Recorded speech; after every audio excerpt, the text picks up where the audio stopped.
हाल ही में किसे लोकमान्य तिलक राष्ट्रीय पुरस्कार से सम्मानित किया गया है?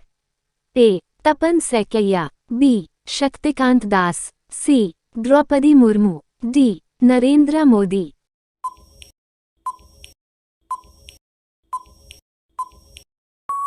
सही उत्तर है डी. नरेंद्र मोदी। प्रधानमंत्री नरेंद्र मोदी आज पुणे में लोकमान्य बाल गंगाधर तिलक राष्ट्रीय पुरस्कार से सम्मानित किए गए। इस कार्यक्रम में एनसीपी प्रमुख शरद पवार भी मौजूद रहे। शरद पवार के साथ CM Eknath Shinde, deputy CM Devendra Fadnavis और अजित पवार ने मंच साझा किया। हाल ही में क्रिसिल द्वारा जारी की गई कॉरपोरेट बैंकिंग रैंकिंग में किस बैंक ने भारतीय स्टेट बैंक को पीछे छोड़ दिया है? A. HDFC bank, B. Punjab national bank, C. IDFC bank, D. ICICI bank.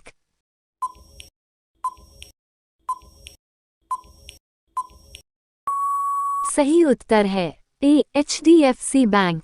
2023 में भारत के सबसे बड़े निजी ऋणदाता एचडीएफसी बैंक ने बड़े कॉर्पोरेट बैंकिंग में क्रिसिल के ग्रीनविच मार्केट शेयर लीडर्स में शीर्ष स्थान हासिल करने के लिए भारतीय स्टेट बैंक एसबीआई को पछाड़कर एक महत्वपूर्ण उपलब्धि हासिल की। क्रिसिल की एक प्रभाग कोएलिशन ग्रीनविच की रिपोर्ट भारत के कॉर्पोरेट बैंकिंग परिदृश्य में बदलती गतिशीलता पर प्रकाश डालती है, जिसमें बड़े निजी और विदेशी बैंक सार्वजनिक क्षेत्र के बैंकों सहित छोटे बैंकों की कीमत पर लोकप्रियता हासिल कर रहे हैं। हाल ही में जारी आंकड़ों के अनुसार लापता महिलाओं की सूची में कौन सा राज्य शीर्ष पर है? ए. हरियाणा, बी. राजस्थान, सी. बिहार, डी. महाराष्ट्र।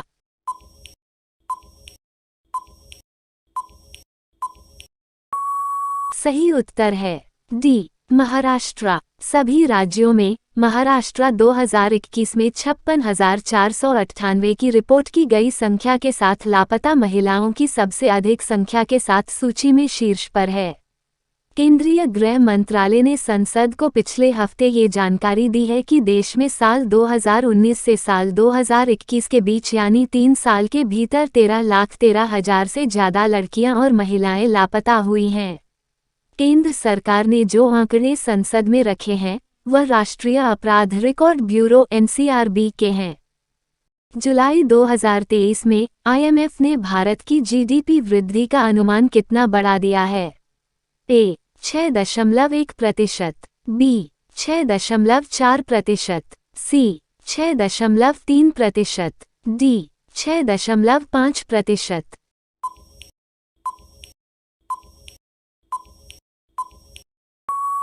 सही उत्तर है ए. 6.1%।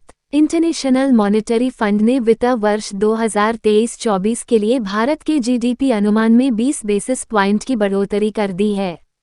आईएमएफ ने कहा कि मौजूदा वित्त वर्ष में भारत का जीडीपी 6.1% रहने का अनुमान है। इससे पहले आईएमएफ ने 5.9% ग्रोथ रेट रहने का अनुमान जताया था। कहां पर दुनिया के सबसे बड़े म्यूजियम योगी योगीन भारत का निर्माण किया जाएगा? ए. खंडवा, बी. नई दिल्ली, सी. गुजरात, डी. हरियाणा।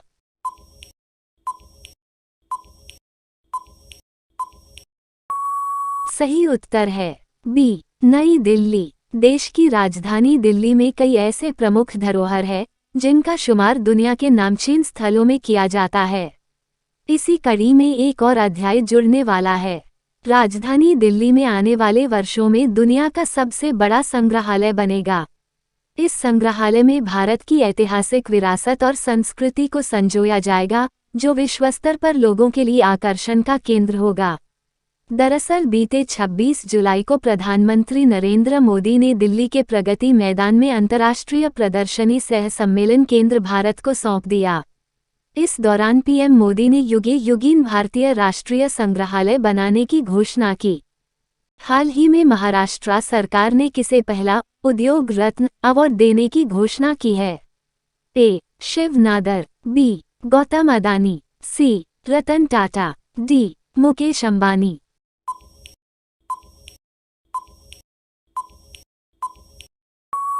सही उत्तर है सी. रतन टाटा। महाराष्ट्र सरकार ने टाटा ग्रुप के मान चेयरमैन रतन टाटा को पहला उद्योग रत्न पुरस्कार देने का फैसला किया है।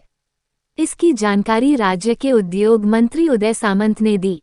सामंत ने राज्य विधानसभा में एक सत्र के दौरान बताया कि युवा एंटरप्रेन्योर, महिला एंटरप्रेन्योर और मराठी एंटरप्रेन्योर के लिए भी ये पुरस्कार दिए जाएंगे। हाल ही में बाघ गणना के अनुसार सबसे ज्यादा बाघ किस राज्य में हैं? ए. उत्तर प्रदेश, बी. मध्य प्रदेश, सी. बिहार, डी. कर्नाटक।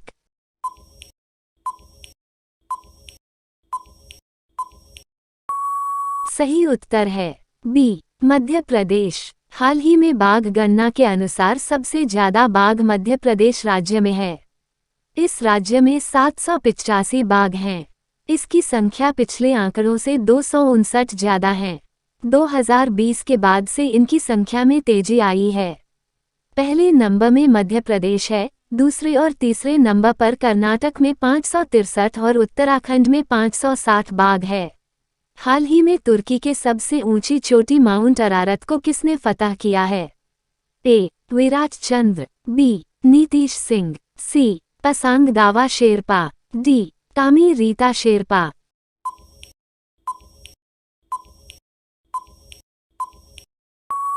सही उत्तर है बी. नीतीश सिंह। उत्तर प्रदेश के गोरखपुर जिले के अंतर्राष्ट्रीय युवा पर्वतारोही नीतीश सिंह ने तुर्की देश की सबसे ऊंची चोटी माउंट अरारत, जिसकी ऊंचाई 16,854 फीट है, को फतह कर उस पर शान से तिरंगा को फहराया। नीतीश इस चोटी को फतह करने के लिए 22 जुलाई 2023 को दिल्ली से इस्तांबुल पहुंचे थे। हाल ही में किस देश के क्रिकेटर स्टुअर्ट ब्रॉड ने अंतर्राष्ट्रीय क्रिकेट जगत से संन्यास की घोषणा की है? A. Bangladesh, B. Sri Lanka, C. Australia, D. England.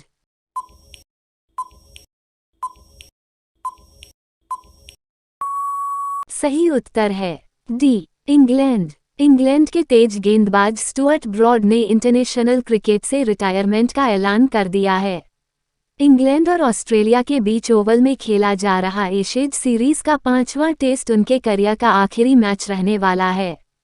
इस 5वें टेस्ट मैच के तीसरे दिन 29 जुलाई की समाप्ति के बाद ब्रॉड ने रिटायरमेंट को लेकर घोषणा की। हाल ही में बिहार सरकार ने राज्य महिला आयोग का अध्यक्ष किसे नियुक्त किया है? ए. फांगनोन कोयाक, बी. तेनेजिंग यानकी, सी. नीमाबेन आचार्य, डी. अश्वमेध देवी।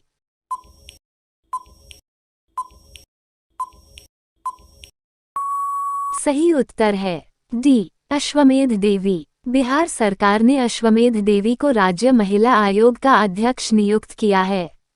वे समस्तीपुर संसदीय क्षेत्र से पूर्व जदयू सांसद हैं। राज्य सरकार ने महिला आयोग में नए सदस्यों की भी नियुक्ति की है।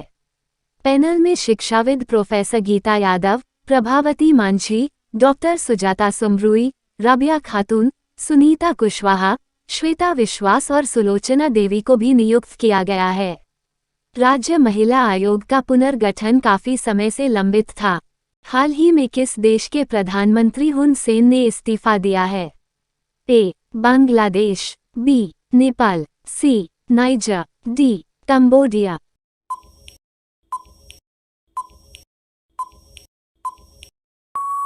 सही उत्तर है डी. कंबोडिया। कंबोडिया के प्रधानमंत्री हुन सेन ने अगले 3 हफ्ते में अपने पद से इस्तीफा देने का ऐलान कर दिया है, ताकि उनका सेना प्रमुख बेटा देश का प्रधानमंत्री बन सके। इस्तीफा देने के बाद हुन सेन अपने बेटे हुन मानेत को पीएम पद की बागडोर सौंपेंगे। वो 38 वर्षों तक कंबोडिया के पीएम रहे। यह अपने आप में एक वर्ल्ड रिकॉर्ड है। भारत की पहली ऑनलाइन गेमिंग अकादमी कहाँ खोली गई है? ए. ओडिशा, बी. उत्तर प्रदेश, सी. कर्नाटक, डी. मध्य प्रदेश।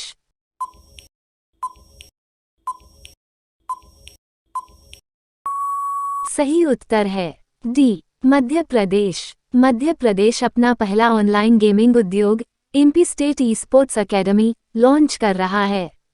अकादमी का लक्ष्य महत्वाकांक्षी गेमिंग और ई स्पोर्ट्स पेशेवरों को अपने कौशल को आगे बढ़ाने और पेशेवर स्तर तक पहुंचने के लिए एक मंच प्रदान करना है।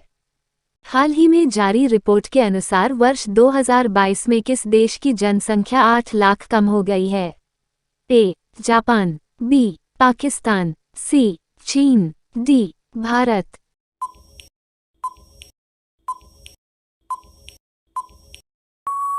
सही उत्तर है ए. जापान। हाल ही में जारी रिपोर्ट के अनुसार वर्ष 2022 में जापान की जनसंख्या 8 लाख कम हो गई है।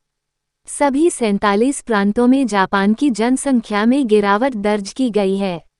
पिछले वर्ष की तुलना में इस वर्ष 1 जनवरी तक जापानी नागरिकों की जनसंख्या 0.65% की गिरावट के साथ 12.24 करोड़ हो गई है। हाल ही में एडीआर द्वारा जारी रिपोर्ट के अनुसार किस राज्य में सबसे अधिक अरबपति विधायक है? A. Karnataka, B. Paschim Bangal, C. Maharashtra, D. Andhra Pradesh.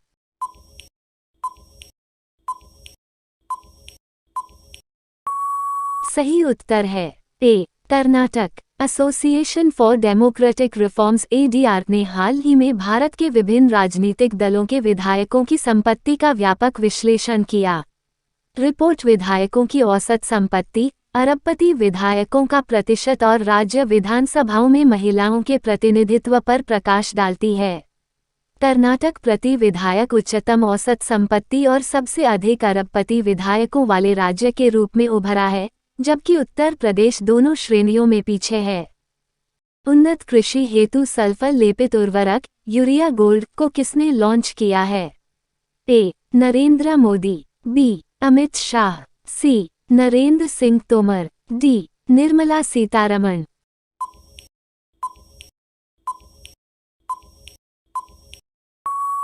सही उत्तर है ए. नरेंद्र मोदी। राजस्थान के सीकर जिले में एक जनसभा के दौरान पीएम मोदी ने नई खाद यूरिया गोल्ड यानी सल्फर कोटेड यूरिया को लॉन्च किया है। देश में खेती करने वाले करोड़ों किसानों को इससे कई लाभ होंगे। यूरिया गोल्ड या सल्फर कोटेड यूरिया फर्टिलाइजर के इस्तेमाल से मिट्टी में सल्फर की कमी दूर होगी और फसलों की क्वालिटी व पैदावार भी बढ़ेगी। भारत में पहली बार 5वें विश्व कॉफी सम्मेलन 2023 का आयोजन कहाँ किया जाएगा? ए. इंदौर, बी. बेंगलुरु, सी. लखनऊ, डी. दिल्ली।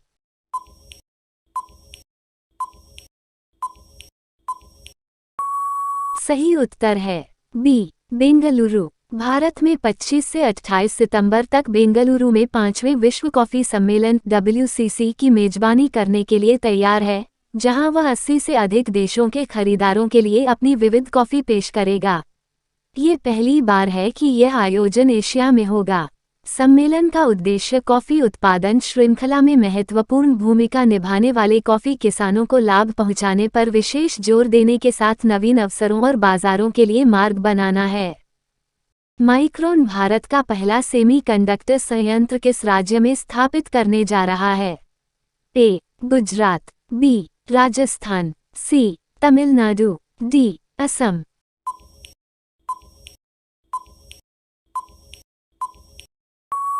सही उत्तर है ए. गुजरात। अमेरिका स्थित सेमीकंडक्टर निर्माता माइक्रोन टेक्नोलॉजी इंक ने अहमदाबाद के पास सानंद में एक अत्याधुनिक सेमीकंडक्टर इकाई स्थापित करने के लिए गुजरात सरकार के साथ एक समझौता ज्ञापन MOU पर हस्ताक्षर किए हैं। 22,500 करोड़ रुपए की लागत वाली ये परियोजना मेमोरी चिप निर्माण में आत्मनिर्भरता की दिशा में भारत की यात्रा में एक महत्वपूर्ण मील का पत्थर है। MOU हस्ताक्षर समारोह में केंद्रीय मंत्री अश्विनी वैष्णव, मुख्यमंत्री भूपेंद्र पटेल और माइक्रोन टेक्नोलॉजी के वरिष्ठ उपाध्यक्ष गुरशरण सिंह उपस्थित थे। हाल ही में भारत का पहला सेप्टिक टैंक मुक्त शहर कौन बनने जा रहा है? ए. आगरा, बी. दिल्ली, सी. नवी मुंबई, डी. सांची।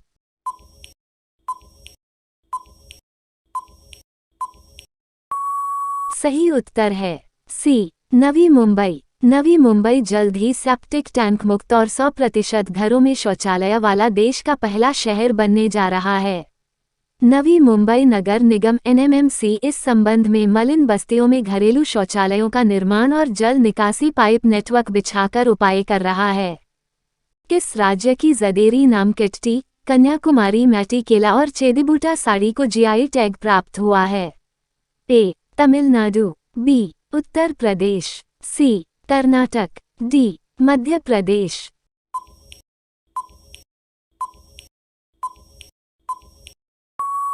सही उत्तर है ए. तमिलनाडु। तमिलनाडु के 3 प्रसिद्ध उत्पादों जदेरी नामकट्टी, कन्याकुमारी मट्टी केला, चेदीबूटा साड़ी को भौगोलिक संकेतक रजिस्ट्री द्वारा जीआई टैग प्राप्त हुआ है। हाल ही में किस राज्य में देश के पहले हाइड्रोजन ईंधन से संबंधित उद्योग की स्थापना को मंजूरी दी है? ए. गुजरात, बी. ओडिशा, सी. मध्य प्रदेश, डी. झारखंड।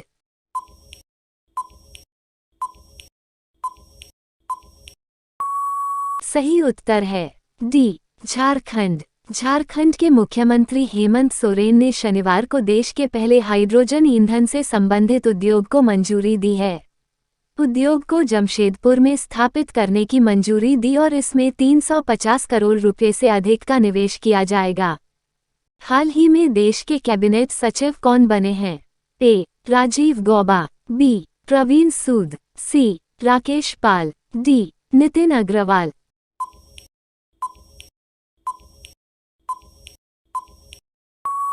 सही उत्तर है ए. राजीव गौबा। कैबिनेट सेक्रेटरी राजीव गौबा को गुरुवार 3 अगस्त को 1 साल का सेवा विस्तार दिया गया। कैबिनेट की नियुक्ति समिति एसीसी ने एआईएसडीसीआरबी नियम 1958 में छूट देते हुए 30/8/2023 से आगे 1 वर्ष की अवधि के लिए कैबिनेट सचिव के रूप में सेवा विस्तार को मंजूरी दे दी है। इस तीसरे विस्तार के पूरा होने के साथ ही वह देश में सबसे लंबे समय तक सेवा देने वाले कैबिनेट सचिव बन जाएंगे। हाल ही में लॉन्च पुस्तक हाउ प्राइम मिनिस्टर्स डिसाइड को किसने लिखा है? A. Shiva Shankari, B. Gyan Chaturvedi, C. Neerja Chaudhary, D. Kasturi Ray.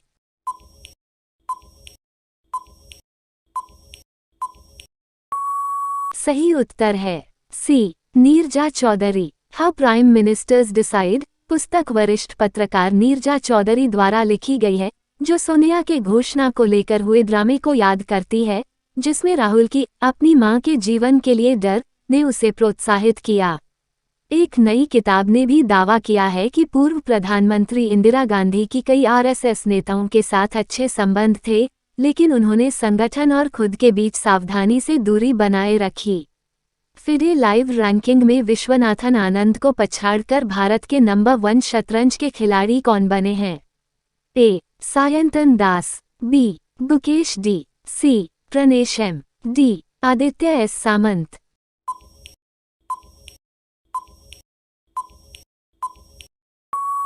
सही उत्तर है B. Gukesh D. Gukesh D ने भारतीय शतरंज सर्किट में इतिहास रच दिया। गुकेश डी ने वर्ल्ड कप के दूसरे राउंड मैच में मिस्रतदिन इस्कांदारोव को पटखनी देकर रिकॉर्ड बना दिया है। जब शतरंज की वैश्विक इकाई फिडे विश्व शतरंज महासंघ अपनी मासिक रैंकिंग जारी करेगा तो गुकेश सबसे ऊंची रैंकिंग वाले भारतीय शतरंज खिलाड़ी होंगे।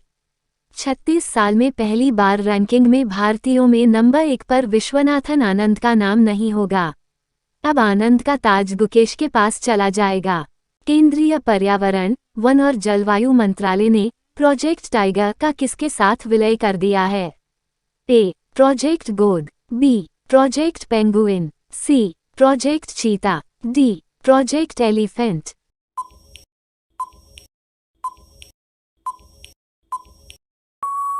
सही उत्तर है डी. Project elephant. भारत में वन एवं जलवायु परिवर्तन मंत्रालय ने project tiger and elephant division नामक नए डिवीजन के तहत प्रोजेक्ट टाइगर और प्रोजेक्ट एलिफेंट को मिला दिया गया है।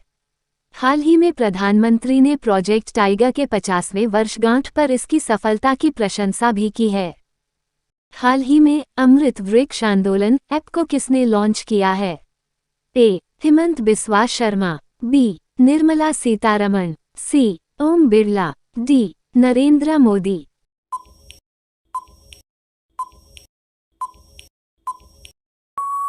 इस प्रश्न का उत्तर अगर आपको पता है तो कमेंट बॉक्स में लिखकर जरूर दें।